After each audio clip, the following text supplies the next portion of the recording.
하나님 말씀 제목은 부활의 의의라는 말씀 제목으로 하나님 말씀을 전하고자 합니다.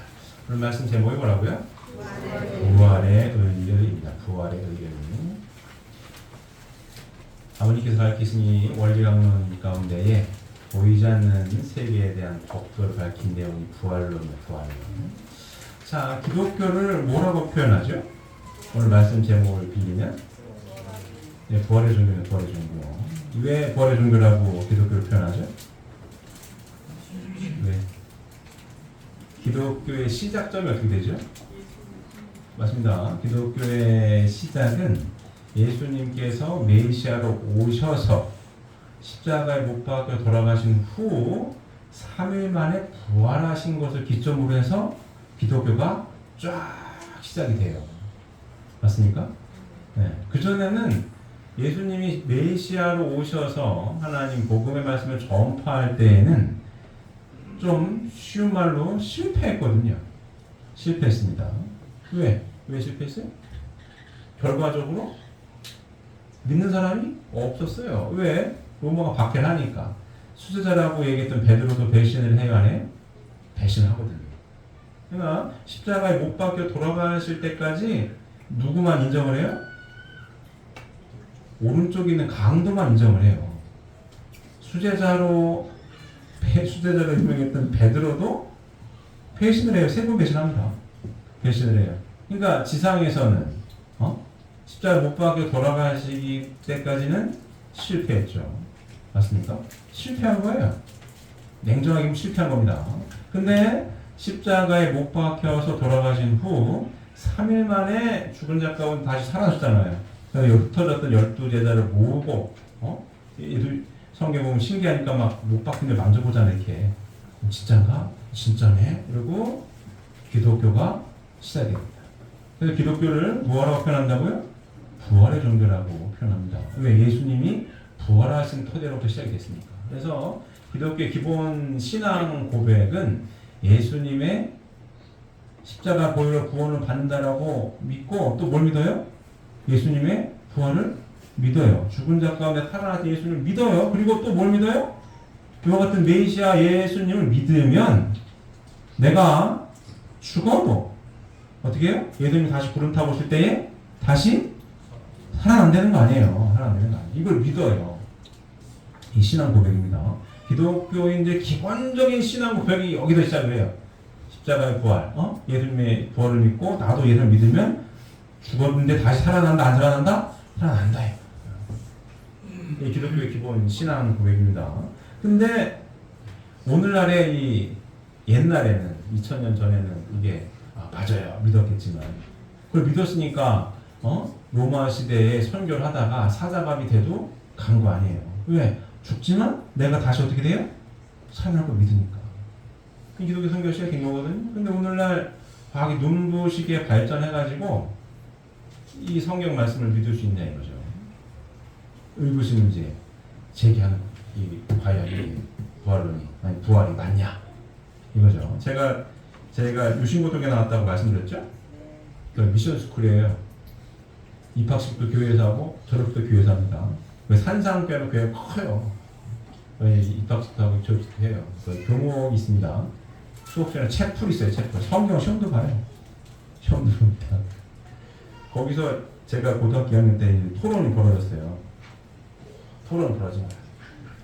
그래서 이제 제가 우리 반에 있고 모든 유신고등학교 각 반에는 신앙반장이 따로 지금은 모르겠습니다. 제가 다닐 때면 신앙반장이 다 있었어요. 반장은 원래 있는 거고 신앙반장이 따로 있었습니다. 따로 있었어요.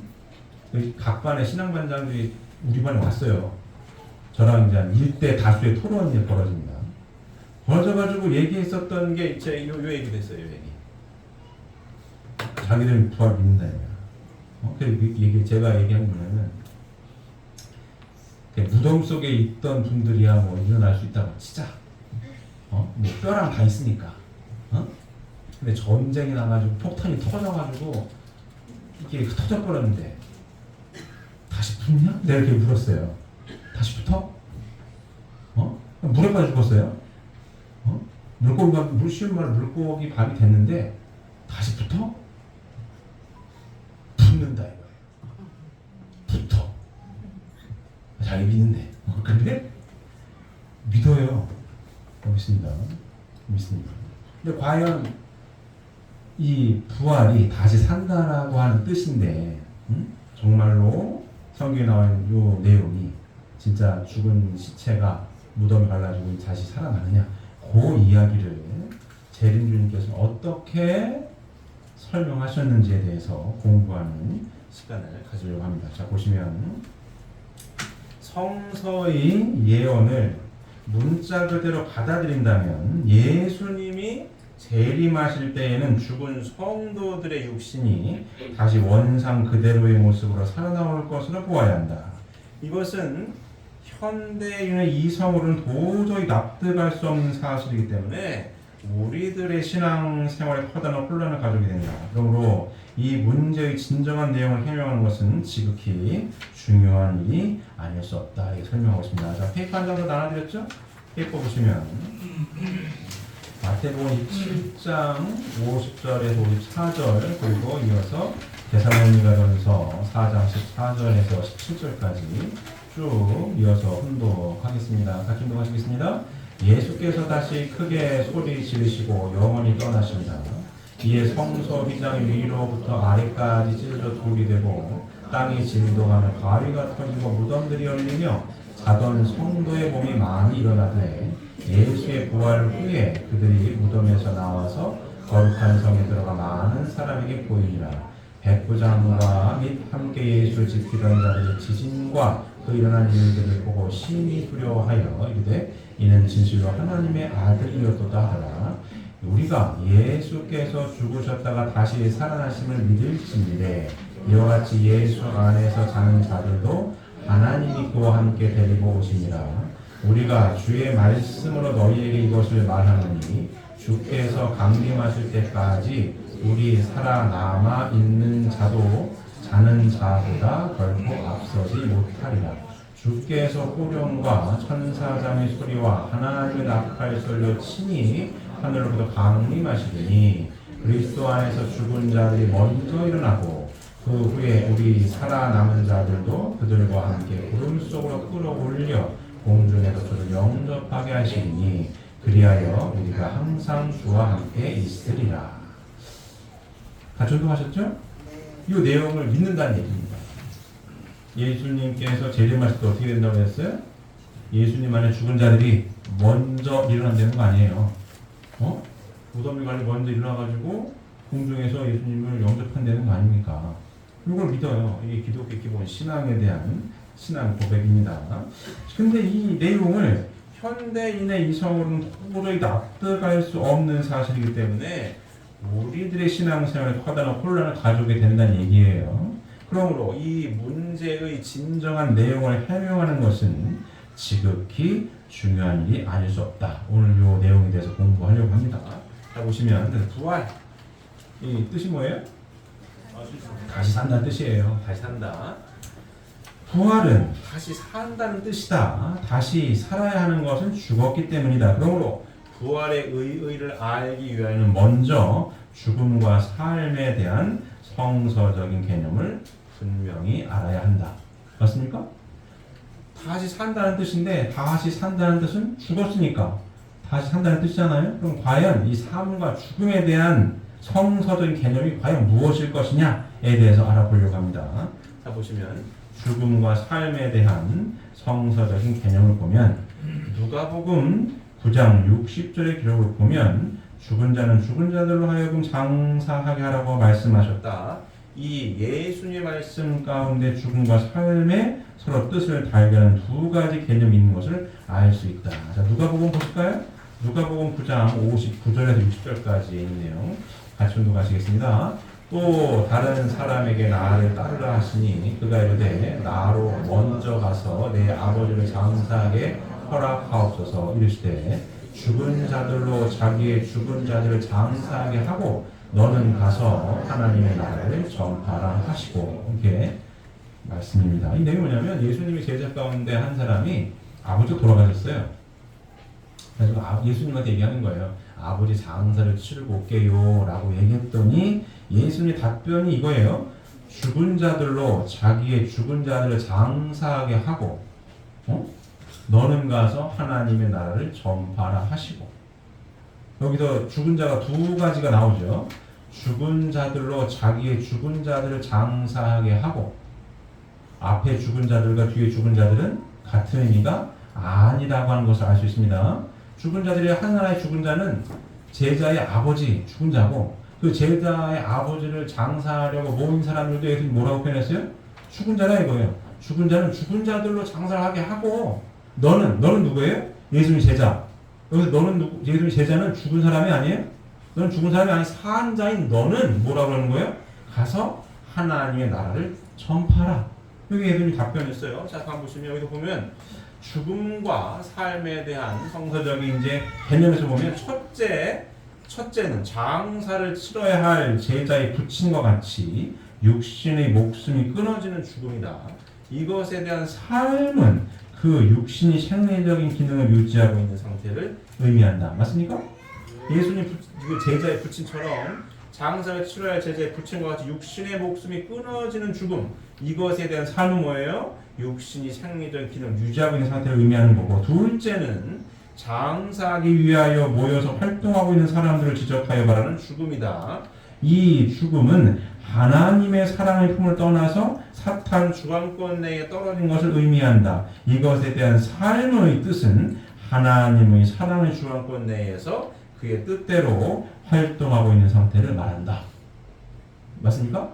이해되십니까? 예수님이 얘기하신 거예요. 자, 다시 보시면 죽은 자들로 자기의 죽은 자들을 장사하고, 아버지 육신이 끊어진 이 죽은 이 장사 지내는 거는 죽은 자, 살아 숨쉬고 있지만 하나님의 품을 떠난 이 죽은 자들로 하여금 장사하게 하고, 너는 여기 누구예요? 예수님 제자, 너는 죽은 자가 아니니. 여기서 죽은 자는 뭐예요? 하나님 품에 있는 이 메시아 옆에 있는 너는 하나님 품에 있으니 너는 살아 있으니까 가서 뭘 하라는 얘기예요? 하나님의 나라를 전파하라. 이런 답변이었습니다.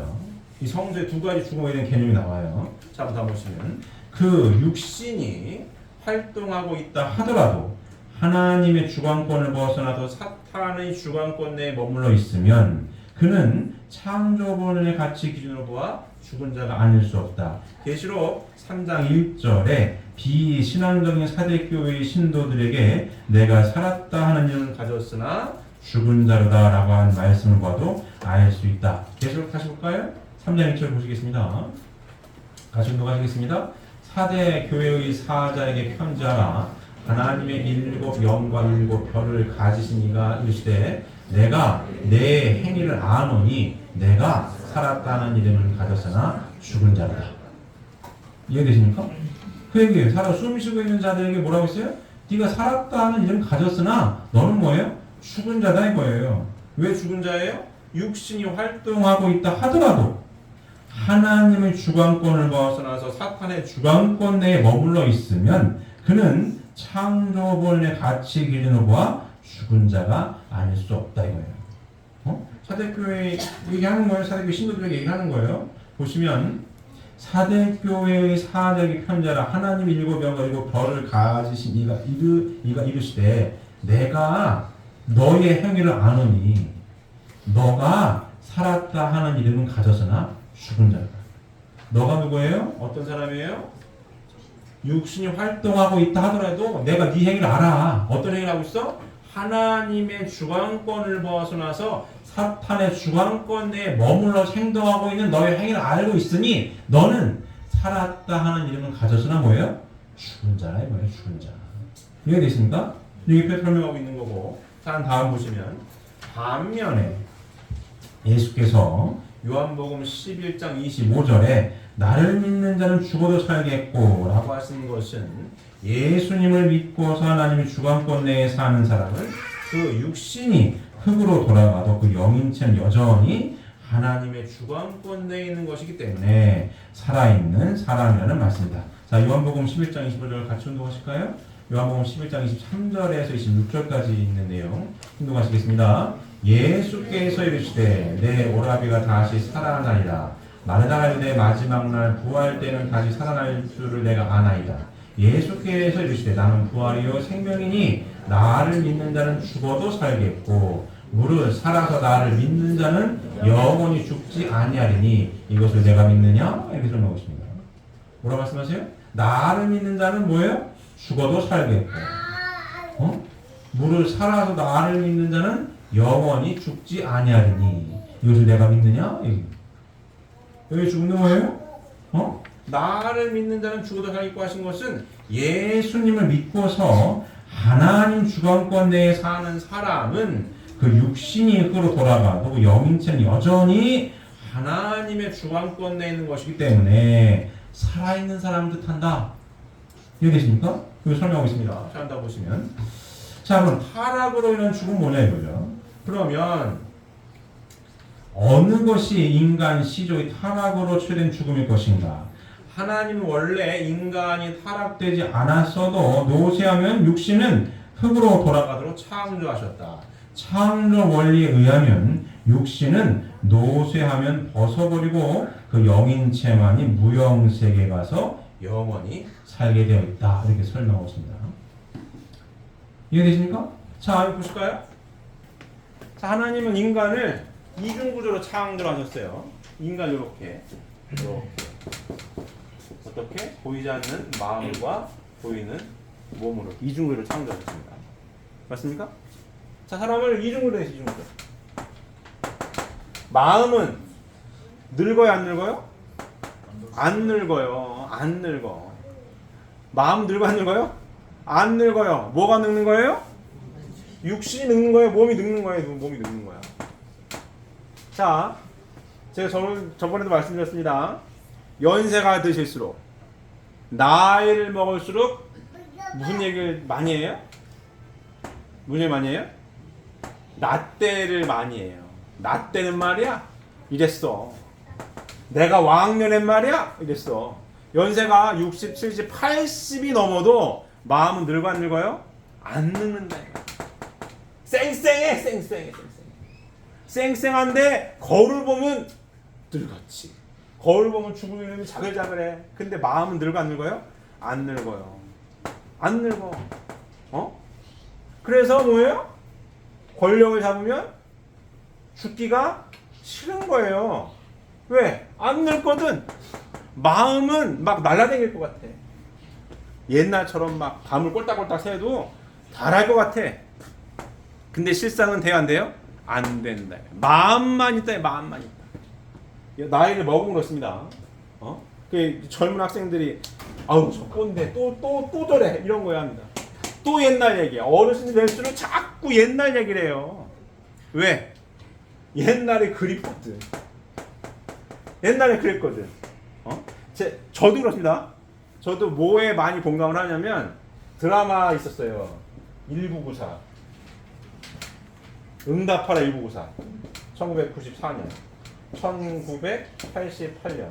1997은 제가 안 봤어요. 두 가지 드라마. 보셨습니까? 그때? 보였어요? 제가 이거 보면서 아 맞아 이때 이랬는데. 특히 이때 제 대학 2학년 때거든요. 대학생이 제일 재밌었어요. 2학년 때가. 이때가 계속 기억이 나는 거야. 아 이때가 제일 재밌었는데 이렇게. 이때도 기억납니다. 98년도에 뭐 했어요? 올림픽이거든 올림픽. 제가 중학교 2학년 때입니다. 수원에 올림픽 성화가 막 전국을 돌았어요. 수원에서 하룻밤을 잡니다. 하룻밤 잤어요. 공선정에서. 그래가지고 수원에 있는 모든 중고생들 지금 그러면은 뭐 학생 인권 따지고 난리가 벌어졌겠지. 근데 옛날에는 우리 때는 그런 게 없었어요. 중고생들이 다 반강제로 뭘 해야 돼. 제가 북중이었거든요. 차전놀이랑 차전놀이. 수업 시간도 제끼고 차전놀이 막 운동장 연습하고 여름방학 때도 방학인데 와가지고 차전놀이 연습하고 그랬어요. 수원역으로는 부채춤 추고 수원역 부채춤 췄어. 그리고 어디는 에어로빅 하고 어디 막 다 했어요. 다 모여가지고 막 했어요. 지금은 난리 나지. 여름방학 때도 오라고 와야 돼. 가가지고 저걸 했다니까. 차전놀이 했어요. 이때 이 기억이 다 나요. 이 기억이 다 납니다. 이때 1994 때 이때도 거기 막 우리 애들 보면은 막 거기 공중전화 삐삐 하겠다고 줄 막 쫙 서 있잖아요. 학생들이 신기하죠. 그땐 진짜 그랬어요. 삐삐 하겠다고 공중전화에 서 있었어. 삐삐 확인하겠다고 했습니다. 이때가 막 생각이 나요.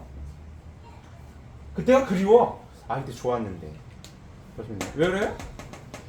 마음은 안 늙거든. 안 늙어. 뭐가 늙어요? 몸이 늙는 거지.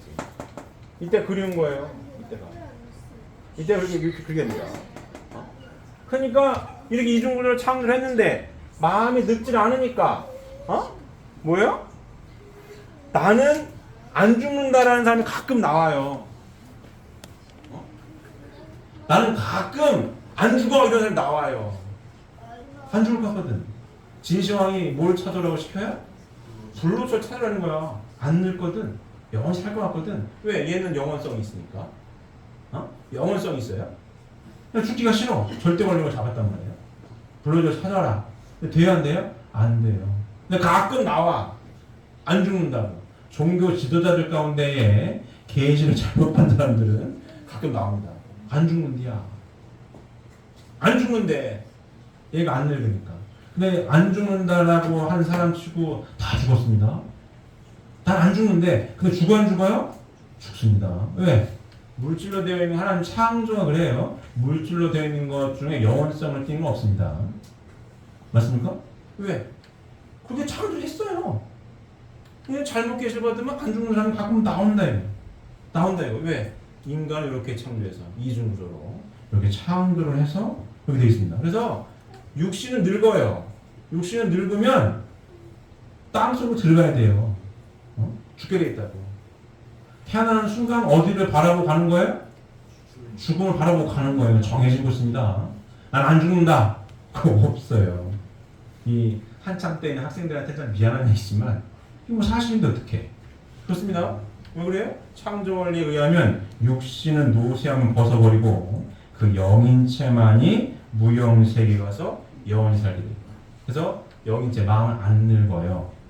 그렇기 때문에 안 죽을 것 같기도 하고 죽기 싫어가지고 뭐예요? 불로초를 찾아서 오라고 하는 일들도 벌어지게 됩니다. 자, 다음 보시면 물질로 된 생물체로서 영원성을 가지고 있는 것은 하나도 없다. 그러므로 인간의 육신도 영존할 수는 없다. 만일 영존한다면 영인체에 갈 곳인 무영세계는 창조할 필요도 없었을 것이다. 근데 가끔 나와요 안 나와요? 나온다니까. 지금도 나와요. 안 죽는다니까 자기는. 근데 자꾸 얼굴을 보면 주름살이 늘어요. 오늘 보면 무릎이 아파. 허리가 아파. 소화가 안 돼. 돼요 안 돼요? 안 된다고. 왜? 물질로 된 생물체로서 영원성을 가지고 있는 것은 하나도 없어요. 하나님 창조가 이와 같습니다. 과학이 많이 발달돼가지고 인간 수명이 많이 늘었어요. 많이 늘었습니다. 지금 한갑잔치 해요 안 해요? 안 합니다. 한갑잔치 참 욕먹어요. 실순도 안 해요. 80년도 안 해. 그냥 가족끼리 식사합니다. 왜 그렇습니까? 옛날에 한갑잔치를 왜 했어요? 한갑 잔치할 때까지 사는 사람이 별로 없었거든. 60이면 장수하는 거예요. 60이면 장수야. 동네 어른이요. 근데 지금 60은 청춘입니다. 청춘. 인생은 어디부터? 60부터라는 얘기도 많이 해요. 지금 이 자리에도 60 넘으신 우리 장로님, 권사님들 계신데 어르신하면 기분 나빠합니다. 어르신하면 기분 나빠요. 옛날에는 어르신이라고 해야 돼. 근데 지금은 어르신하면 기분 나빠. 내가 왜 어르신이야? 지금 그 뭐죠? 노인정이라고 하나요? 거기 가면은 70대가 막내입니다. 막내. 70 넘어서 막내 해야 돼. 물담번 해야 돼. 물담번. 가면은 80, 90 넘은 어르신들 많습니다. 진짜예요. 왜? 과학 문명이 발달하고 영양소 섭취가 좋아져가지고 오래 살긴 사는데 그래도 영원히 살 수는 없는 거예요. 없는 겁니다. 자, 다음 보시면 타락으로 인한 죽음. 자, 선악과를 따먹어서 타락으로 인한 죽음이 발생했는데 타락으로 인한 죽음은 인간 시조가 선악과를 따먹음으로써 초래된 그 죽음을 말한다. 창세기 2장 17절을 보면 하나님이 아담과 해와에게 선악과를 따먹는 날에는 정령 죽으리라고 말씀하셨다. 창세기 2장 17절 보실까요? 자, 보시겠습니다. 분노하시겠습니다. 여호와 하나님이 그 사람에게 명하여 이르시되 동산 각종 나무의 열매는 내가 임의대로 먹되 선악을 알게 하는 나무의 열매는 먹지 말라. 내가 먹는 날에는 반드시 죽으리라 하시니라. 따먹는 어떻게 된다고요? 반드시 죽는다고 하셨어요. 근데 따먹었는데 목숨이 끊어져서 안 그랬어요? 안 죽었거든. 멀쩡해. 아담이 몇 살까지 살았어요? 930살까지 삽니다. 안 죽었어. 그러면 선악과를 따먹어는 죽음이 미리 유추해 보건대 인간 육신의 목숨이 끊어지는 죽음이 아니다라는 얘기죠. 아니다는 얘기예요. 근데 여호와의 증인 같은 경우는 930살 이상 살 수 있었다. 1000년 만에 살 수 있었는데 930살까지 못 살고 죽었고 점점 수명이 짧아졌다고 하는데 그것도 아닙니다. 자, 다음 보시면 그러므로 그들은 따먹은 그 날을 기해서 죽었다고 보지 않을 수 없다. 그러나 그 후에도 여전히 육신 생활을 계속하면서 자손을 번식하여 오늘의 타락한 인류 사회를 이루어 놓았다. 맞습니까? 선악을 따먹는데 안 죽었어요. 900년 넘게 살았어요. 그러므로 타락으로 인하여 초래된 죽음은 육신의 목숨이 끊어지는 것을 의미하는 죽음을 말하는 것이 아니라 하나님의 선 주권으로부터 사탄의 악 주권으로 떨어지는 것을 의미하는 죽음을 말하는 것이다. 맞습니까? 맞습니까? 자, 보시면 항상 강조하는 도표죠. 여기서 죽었다라고 하는 것은 하나님의 3대 축복의 말씀을 이루었어야 되는데 아담과 여호와가 하나님의 3대 축복의 말씀을 잘 이루어서 하나님의 선에다는 잘 번식해서 이렇게 가정, 사회, 국가, 세계를 쭉 하나님의 지상 천국을 이루었어야 되는 건데 하나님 뜻이 이루어지는 거죠. 근데 선악을 따먹었다라고 하는 우리 선악과 따먹었다는 타락은 공부했죠. 선악을 따먹었다라고 하는 그게 뭐예요? 선악과의 정체가 뭐죠? 해외 정조.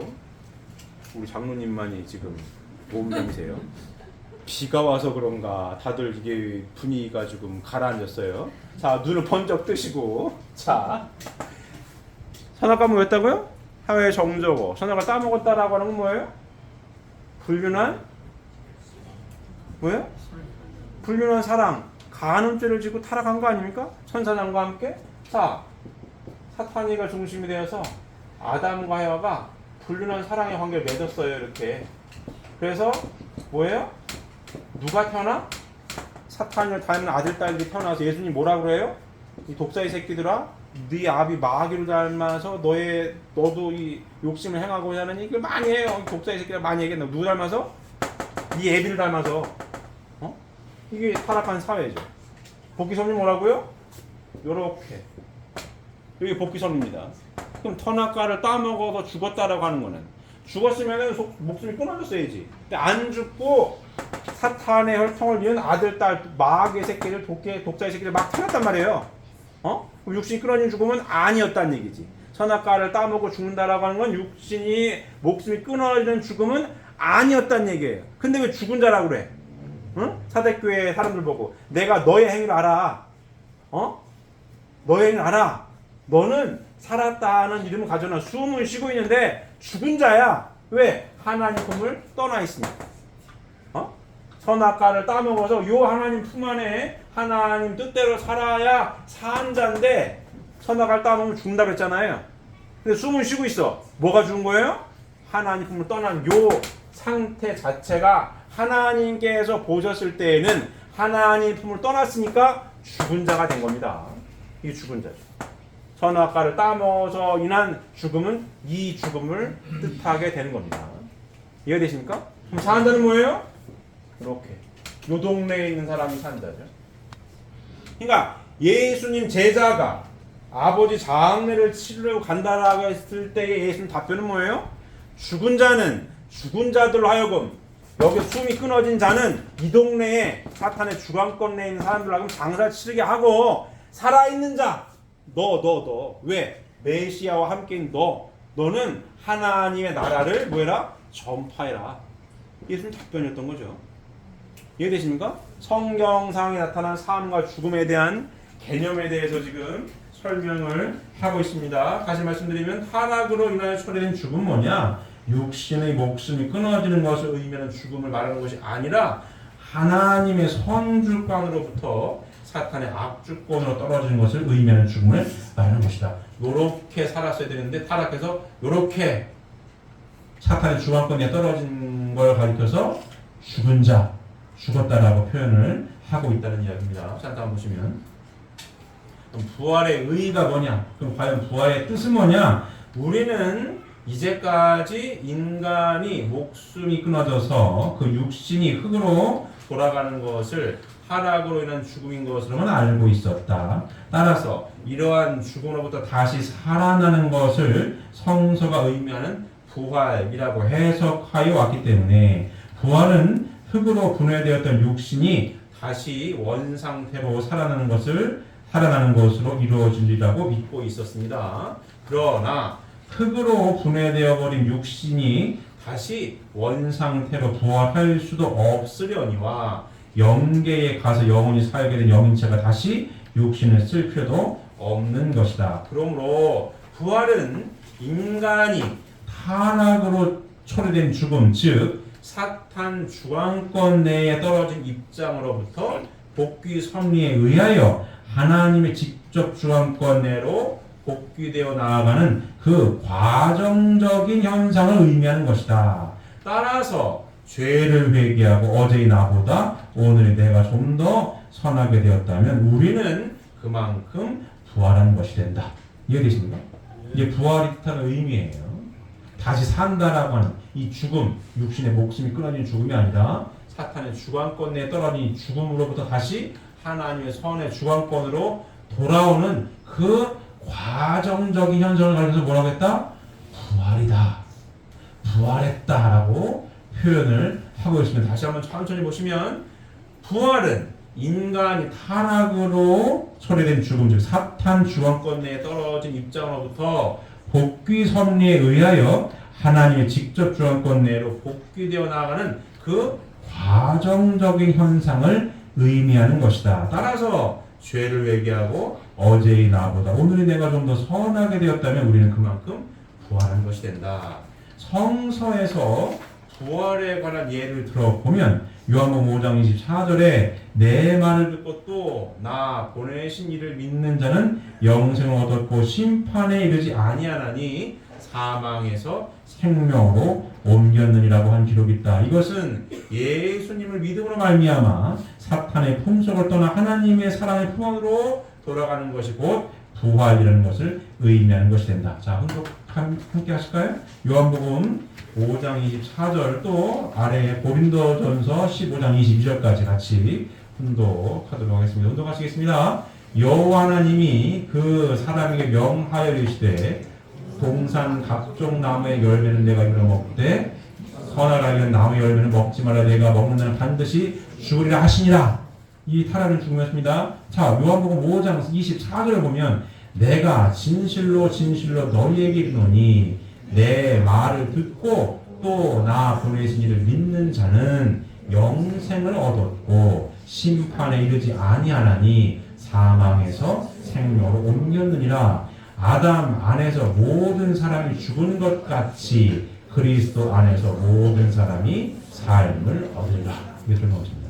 자, 창세기에는 선악과를 따먹은 정령 죽는다고 했어요. 자, 요한복음 5장 24절에는 내가 진실로 전실로 너에게 이르노니, 이 누가 얘기하는 거죠? 예수님이 하신 말씀입니다.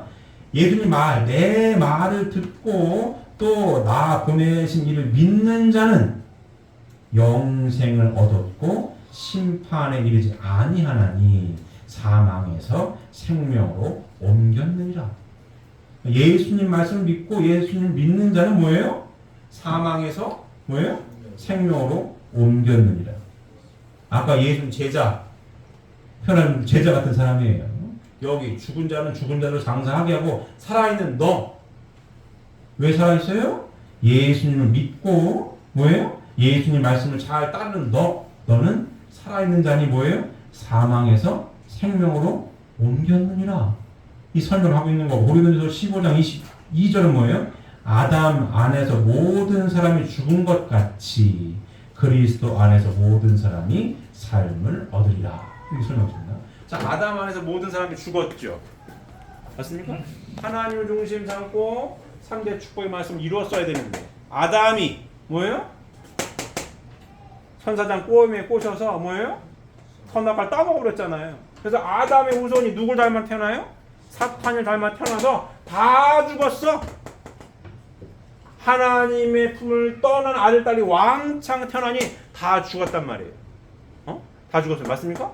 그래서 뭐라고 말씀하세요? 아담 안에서 뭐래요? 아담 안에서 모든 사람이 죽은 것 같이 죽었단 말이에요. 그리스도 안에서 모든 사람이 뭐예요? 삶을 얻으리라. 그리스도, 이 메시아가 오셔서 하나님 말씀을 전하고 하나님 뜻을 알려줌으로 인하여 하나님 뜻대로 예수 메시아의 접붙임 받아서 하나님 뜻대로 살아오는 자는 뭐예요? 그리스도 안에서 다 새 삶을 얻는 거죠. 아담 안에서 다 죽었는데 복귀 섬을 통해서 메시아가 오시고 메시아를 접하게 되면 그리스도 안에서 어떻게 돼요? 다 새 삶을 얻게 된다. 이해되십니까? 이게 부활이에요. 이게 부활이에요. 우리가 복귀 섬을 쭉 계속 공부했어요. 자, 에덴 동산에서 쫓겨나요. 아담 가정에서부터 다 죽었죠. 아담을 다 죽은 거예요. 죽은 자 아들 딸이 죽었으니 이걸 볼 수 없으니 복귀 섭리 쭉 진행해 오시고 쭉 와서 뭐예요? 예수님 메시아 오셨어요. 여기. 그다음에 다시 오마하고 오신 누구? 재림 주님. 이렇게. 우리가 지금 어느 시대 살아요? 이 시대. 성약 시대. 구약의 말씀, 신약의 복음의 말씀. 그 말씀이 드디어 이루어지는 어떤 시대? 성약 시대. 왜요? 재림주님이 오셔서 새 말씀을 갖고 오셔서 말씀을 이루는 시대. 이 시대에 삽니다. 여기. 누구에 대해 정확하게 알아요? 하나님에 대해서. 하나님이 어떠한 분으로 계시고 창조는 왜 하셨으며 선악을 따먹은 타락은 뭐고 복귀는 어떻게 진행되는지. 죽은 자 가운데 다시 살아나는 부활의 뜻은 뭔지 성경에서 이야기하는 죽음의 개념 선악과를 따먹고 죽었다라고 하는 게 육신의 목숨이 끊어지는 게 아니라 하나님 품을 떠나 사탄의 품에 떨어진 요 상태를 죽은 자라고 표현했고 죽은 자 가운데 다시 살아나는 건 뭡니까? 사탄의 품을 떠나 하나님 품으로 되돌아오는 이 과정적인 현상을 가리켜서 뭐라고 했다? 부활했다 라고 설명을 하고 있습니다. 맞습니까? 네. 맞습니까? 이 자리에 계신 분들은 지금 어떠한 삶을 살고 계시는 거예요? 부활된 삶을 살아가고 계신 겁니다. 매 순간 이 동네에 있느냐? 일리 와가지고 부활하고 있는 거예요. 부활된 삶을 우리가 살고 있는 거죠. 예수님은 십자가에 못 박혀서 돌아가신 후 3일 만에 부활하셔가지고 부활의 종교로 기독교를 펼치셨어요. 다시 오마 약속하신 재림주님이 오셔서 뭐에 대해서 말씀하고 계신 거예요? 부활에 대한 개념을 명확하게 말씀하시고 부활의 섭리를 어떻게 해요? 완성하시는 시대에 살고 있는 거죠. 마무리하는 시대에 살고 있습니다. 완성이야. 단순하게 죽은 자 가운데 살아나는 것이 아니라 부활은 사탄의 품을 떠나 하나님 품으로 돌아오는 과정적인 현상인데 하나님 품으로 돌아오는 이 과정적인 현상을 마무리하는 시대. 이게 성약 시대입니다. 예수님은 여기까지밖에 하나님에 대해서 설명을 하지 못했어요. 하나님은 뭐다? 우리 아버지다. 공평하신 분이야.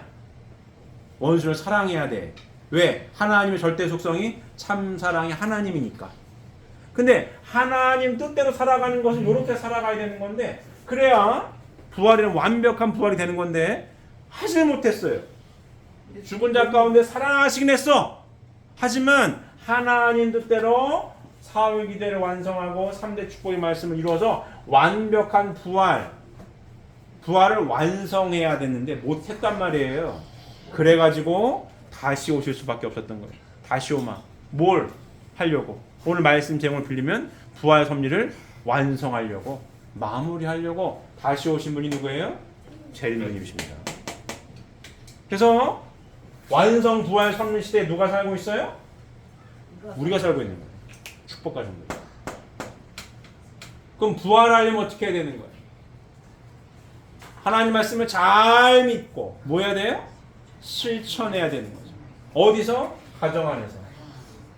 그럼 매 순간 부활하는 실천은 뭐겠어요? 맞습니다. 지난 시간에 점검했죠? 뭐 해야 된다고요? 표현해야 되는 거예요. 표현을 해야 뭐 하는 거예요? 부활하는 거예요. 삼사랑으로 하나가 돼야 뭐 할 수 있어요? 부활할 수 있어요. 신약 복음 말씀으로는 요만큼을 부활을 못해. 맞습니까? 요만큼을 못하는 거예요. 성령의 말씀을 가지고 완벽하게 부활 선물을 마무리하려면 어떻게 해야 되는 거예요? 요렇게 해야 되는 거예요. 매 순간 부활하는 삶의 실천은 뭡니까? 삼사랑의 실천인 거예요. 부인과 남편과 하나 되기 위하여 애쓰는 순간 뭐예요? 부활한다. 부자지간에 하나 되기 위해 애쓰는 순간 뭐예요? 부활하는 거예요. 이게 부활입니다. 다 포커스 여기 맞춰져요. 완성선. 제 얘기도 몇 번 말씀드렸습니다. 이 자리에 보이지 않는 세계에 영혼들도 왔다 갔다 한다고. 동그라미 3개 그렸죠? 1번, 2번, 3번. 1번, 2번, 3번. 어머니 모태 10달, 지상에서 100여 년. 3번 동그라미 뭐예요? 시공을 초월한 영원한 세계. 공간이 어떻게 돼 있어요 지금? 겹친다고. 3번 동그라미가 따로 별나라 달라라 있는 게 아닙니다. 같이 있어요. 이 시간에도 같이 있다 없다? 있는 거예요.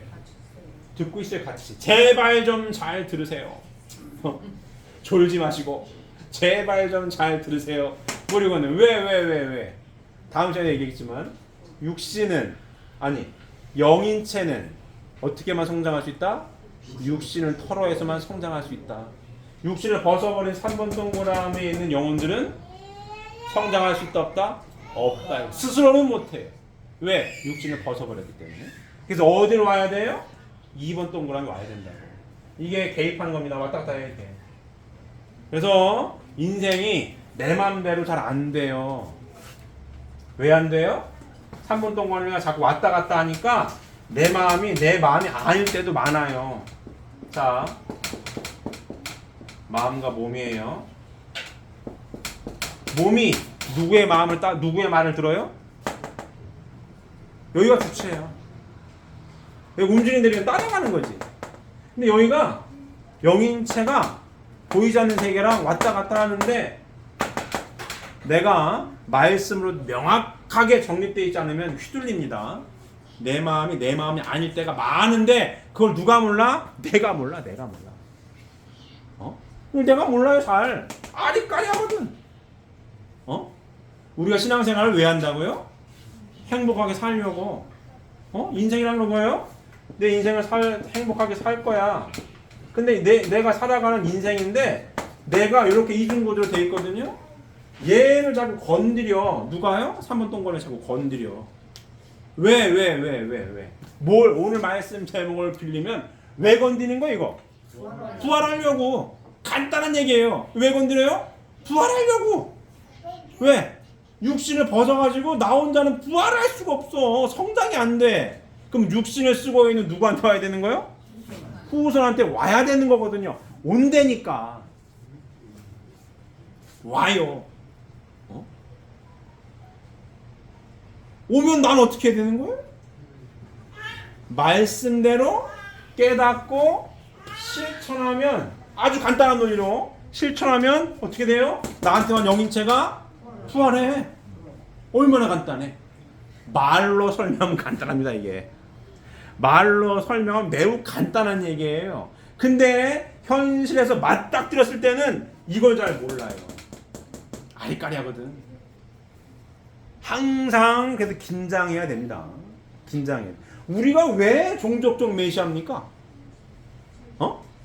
메시아가 뭐 하는 사람이에요? 구원해 주는 사람 아닙니까? 구원자. 우리가 왜 종족들의 구원자예요? 왜? 내 손조들 중에는 임금님도 있고 무슨 뭐 오늘날 따지면 장군도 있고 장관도 있고 잘 나가는 조상들이 다 있을 거 아니에요. 맞아요? 근데 내가 왜 메시아냐고? 내가 왜 메시아예요? 말씀을 알고 있으니까. 성경의 말씀을 언제 알고 있어요? 육신 쓰고 있는 이 순간 내가 알고 있는 거거든요. 그리고 뭘 받았어요? 축복을 받아가지고 영인체가 완성할 수 있는 기회가 주어져 있는 거예요. 그럼 옛날에 임금님을 해먹던 임금님 할아버지가 됐었어도 3번 동그라미 가니까 갈 데가 아니요. 와야 돼. 2번 동그라미 2번 동에 와가지고 제발 좀 육신 쓰고 있을 때에 성경의 말씀을 공부해서 어떻게 살아라? 이렇게 좀 제발 좀 살아요. 그래야 후손도 영인체가 완성하고 나도 좀 혜택 받아가지고 부활할 거 아니겠어요? 요 얘기입니다. 간단한 얘기예요. 열쇠는 누가 갖고 있는 거예요? 육신 쓰고 내가 갖고 있는 거지. 지상에서 육신 쓰고 살아가고 있는 동안 재림주님을 영접해가지고 성경의 말씀을 상속받고 축복받았다는 게 얼마나 큰 복입니까? 이 어마어마한 복인 거예요. 우리가 뭐가 잘못해서 메시아예요. 옛날에 우리 선조 따라가면 임금님이야. 난 임금이 아니잖아요? 근데 왜 내가 메시아야? 뭐 때문에? 말씀 때문에. 그리고 축복을 받았으니 선조들 옛날에 임금이 뭐 육신을 벗었어? 방법이 없네? 키는 누가 지고 있어요? 내가 지고 있는 거예요. 어떻게 살 때 부활해요? 이렇게 살 때. 이게 열매입니다. 열매야. 그래서 천국생활 훈련 장소가 어디예요? 가정인 거예요. 모든 건 여기서 다 이루어집니다. 나 혼자 부활해? 할 수 없는 거예요. 나에게 누가 필요해요? 부인이 필요한 거고. 부인에게 남편이 필요한 거. 나 혼자는 안 돼 이거. 아무리 내가 박사를 100개를 가지고 있어도 나 혼자는 뭐예요? 사후기대를 이룰 수가 없습니다. 부인이 필요한 거예요. 부인이 아무리 똑똑한 박사학위 100개를 갖고 있어도 누가 필요해요? 남편이 필요하다고. 하나가 돼야 돼요. 하나가 되는 순간 뭐예요? 하나님이 기뻐하시는 거고 그 순간 뭐예요? 내 영체는 참사랑으로 성장하는 거고 내가 성장할 때 누가 부활해? 3번 동그라미에 있는 선조들이 부활한다. 이 부활론인 거예요. 그래서 내가 뭐예요? 잘났건 못났건 누가 메시아예요? 축복받은 축복가정이 메시아인 거예요. 종족적 메시아. 이해되십니까? 이 아버님 말씀은 재림주님이 위대한 건 뭐냐면 재림주님이 펼치신 말씀대로 선언을 그대로 하셨고 뭐예요? 선포도 그대로 하셨고 상속도 그대로 하신 거예요. 맞습니다. 이 빈틈이 없는 거야. 재림주님은 진짜로. 속된 말로 아구가 아주 딱딱 떨어져요. 빗나가지 않아. 그 종족적 메시아로 다 상속해 주는 거야. 김씨든 이씨든 신씨든 박씨든 최씨든 다 축복가정이면 다 종족적 메시아다. 왜? 펼치신 말씀이 이와 같으니까. 재림주님은 전 세계 온 인류의 메시아고, 재림주님으로부터 접붙임 받은 축복가정은 김씨든 이씨든 신씨든 박씨든 그 종족의 뭐가 되라? 메시아가 되라. 왜? 누가 보내줄 건데? 그 후손들이 보내줄 거 아니고. 뭘 통해서? 축복 이상 과정을 이루는 걸 통해서 다 참사랑의 완성자가 되기 위해 다 애쓰고 노력하는 거고 참사랑의 완성자가 되기 애쓰고 노력하는 순간 누가 부활해요? 3분 동그라미에 있는 천조들이 부활한다고. 그러니 옛날에 임금을 해먹었어도 누가 메시아예요? 축복가정이 메시아가 될 수밖에 없는 겁니다. 잘 들었습니까? 이해되십니까? 그래서 지난 시간에 점검한 것처럼 뭘 해야 돼요? 표현해야 되는 거예요. 이 말씀을 머릿속에 딱 지식으로만 알고 있고 강의 막 잘한다고 해서 이루어지는 게 아니에요. 이루어지는 게 아니에요. 축복 이상 과정이. 예수님 때까지만 해도 예수님 잘 믿으면 뭐 어떻게 된다고요? 부활한다고 믿었다고. 구름 타고 오시는 예수님은 죽어도 내가 무덤이 열리고 살아날 줄 알았어요. 오시면 난 어딜 가는 거예요 지금? 구름 타고 예수님 가지고 천국 가는 거예요. 그게 신앙이었다고. 기독교 기본 신앙의 개념은 그와 같습니다. 예수님의 십자가의 부활을 믿어. 내가 믿으면 나는 죽어 안 죽어? 안 죽어. 이게 기본 신앙 개념이에요. 근데 우리는 재림주님이 오셔서 밝힌 선약의 말씀 뭐예요? 죽어도 천국 가는 게 기다 아니다? 아니라 이거야. 여기서. 천국문을 누구한테 줘요? 베드로한테 줬다 이거야. 땅에서 열면 열리고 묶이면 묶이는 거야. 여기서 누가 지고 있어요? 축복가정들이 쥐고 있는 거야. 천국생활 훈련 장소가 가정인 거고. 하나 되기 애쓰고 노력하는 게 신앙이 좋은 거고. 맞습니까? 이렇게 돼야 돼, 이렇게. 자, 어제 제가 우리 식구님들 중에 누구 한 분과 상담을 했어요. 자, 약간 요 내용과 약간 번외입니다. 번외인데 어떤 내용이 요 내용과 연관이 약간 있어서 말씀을 드려요.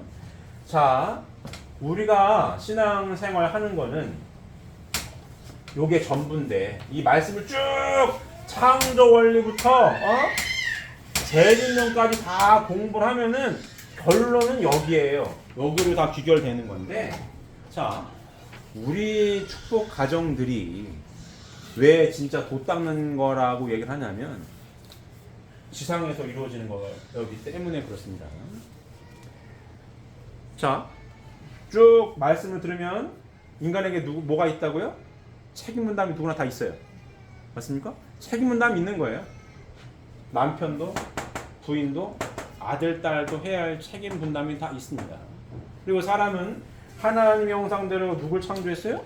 사람을 창조하시되 남자와 여자를 창조하셨습니다. 타락을 해가지고 타락성 나라고 하는 게 생겼어요. 자, 사람은 생긴 모양이 다 달라요.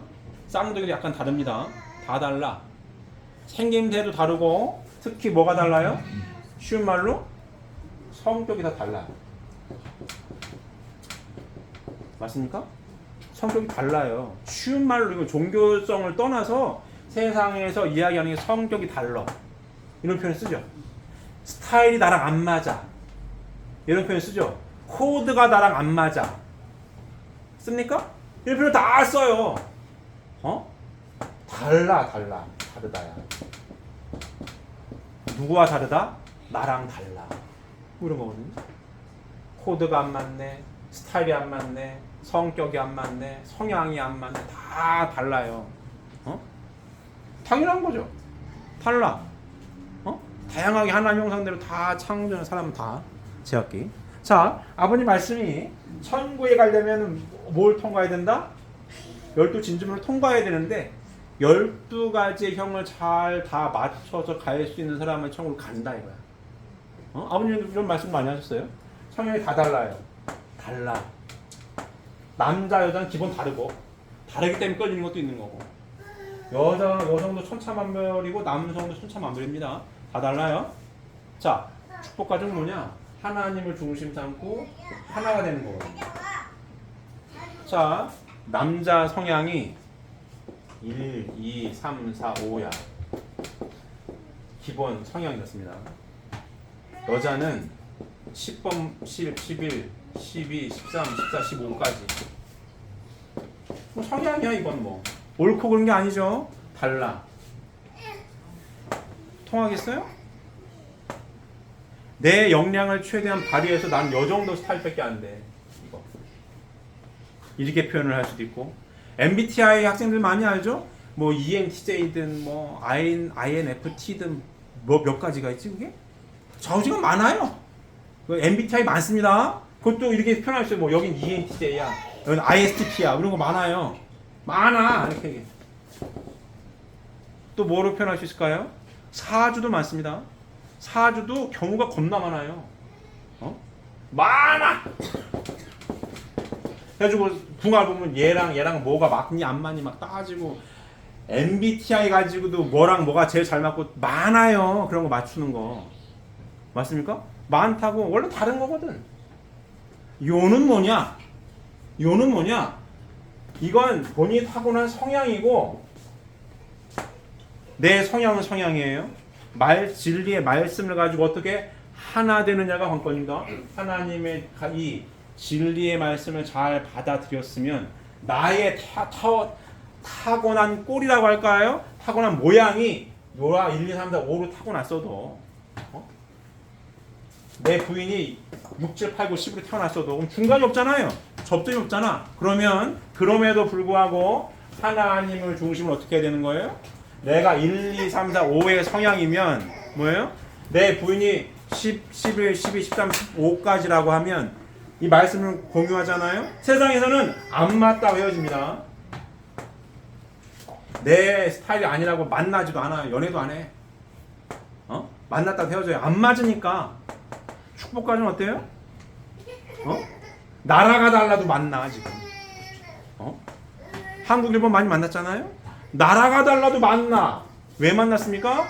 하나님 말씀을 삶의 공통된 가치관으로 받아들였기 때문에 만난 거예요. 그러면 뭘 해야 되겠어요? 하나 되는 게 오늘 말씀 제목을 빌리면은 부활하는 아주 최고의 지름길인데 내가 1, 2, 3, 4, 5야.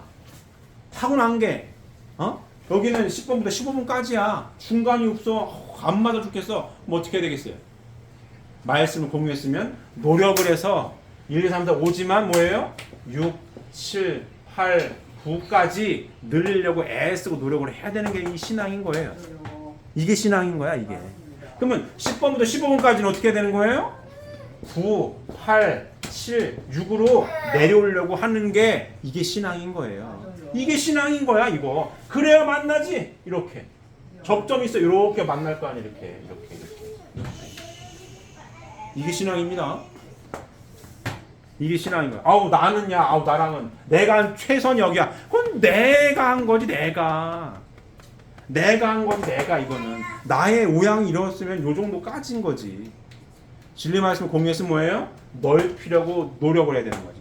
6, 7, 8, 9, 10으로 상대를 이해하고 배려하기 위해 공부해야 되는 노력을 해야 되는 이게 신앙인 거예요. 여기도 마찬가지죠.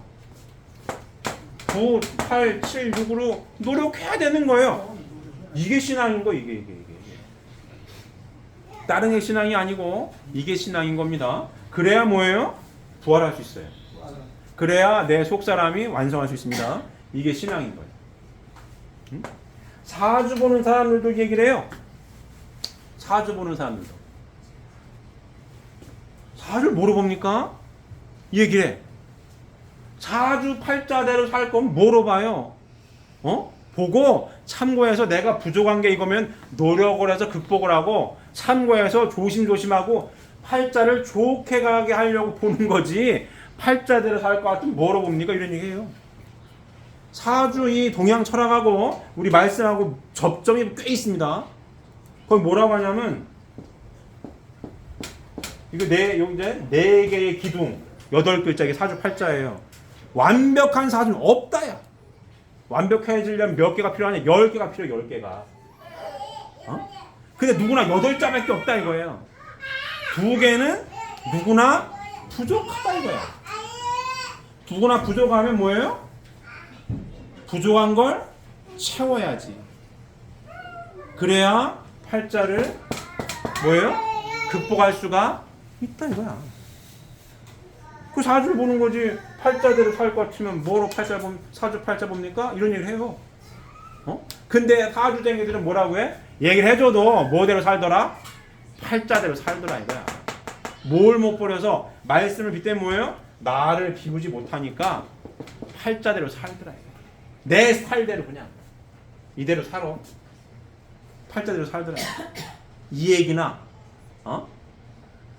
쭉 말씀을 통해서 타락성의 핵심 나라고 하는 건데 나를 비워야 하나님 뜻대로 사는 건데 말씀이 기준이 되어서 하나님 뜻대로 내 모양이 1번부터 5번까지여도 늘리려고 애써야 하나가 되는 거고 그래야 부활할 수 있는 거고. 이해되십니까? 접점이 많은 거예요. 그래서 진짜 도 닦는 사람들은 누구라고요? 축복 가정들인 거예요. 이 말씀을 살려고 애쓰니까 누굴 바꾸려고 하는 거예요 지금? 1번부터 5번까지밖에 없는데 이거를 어떻게 해요? 넓히려고 하는 거 아니에요. 나라고 하는 감옥에 갇히지 않고 하나 되려면 하나님 말씀으로 뭘 넓혀야 돼요? 나를 비우고 내가 더 넓어져야 하나가 될 수 있는 거 아니에요. 이게 부활하는 거예요. 이게 신앙이고. 잘 듣고 계십니까? 축복하는 잘 듣고 계세요? 이걸 해야 하나가 되는 거예요. 제가 여기 몇 번 말씀드렸어요. 한 10년 좀 살다 보면 서로 안다고. 아, 우리 남편은 이거 건들면 안 돼. 우리 부인이 이거 건들면 안 돼. 서로 알아도 건들진 않아. 뭐가 있다고요? 비무장지대가 있는 거예요. DMZ가. DMZ가 있어. 여기는 서로 건들면 안 돼. 우리 DMZ입니다. 이쪽에 2km, 이쪽에 2km DMZ 있어요. 여기 비무장지대야. 서로 싸우지 말자. 하지만 긴장은 하지. 비무장지대가 있다라고 해서 평화가 이루어진 겁니까? 아니지. 언제 전쟁이 터져도 하나도 이상할 게 없는 거지.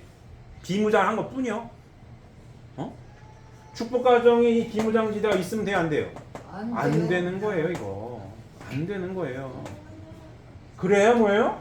이 비무장지대가 없어져야 부활할 수 있어.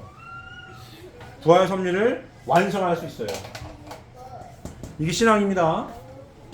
죽어도 천국 가겠다라고 하는 신앙이 결코 아닙니다. 이해되십니까? 그래서 뭐 해야 돼요? 부활 섭리를 완성해야 합니다. 완성. 어디서? 축복가정 안에서. 그래야 종족적 메시아로서의 사명을 다 할 수가 있는 거예요. 이걸 누가 기다리고 있어요?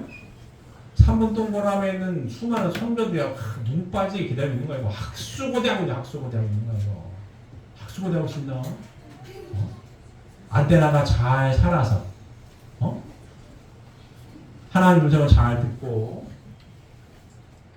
부활 섭리를 완성하여 종족종 메시아로서의 사명을 다 하실 수 있는 우리 식구님들 모두가 되시기를 바랍니다. 기도드리겠습니다.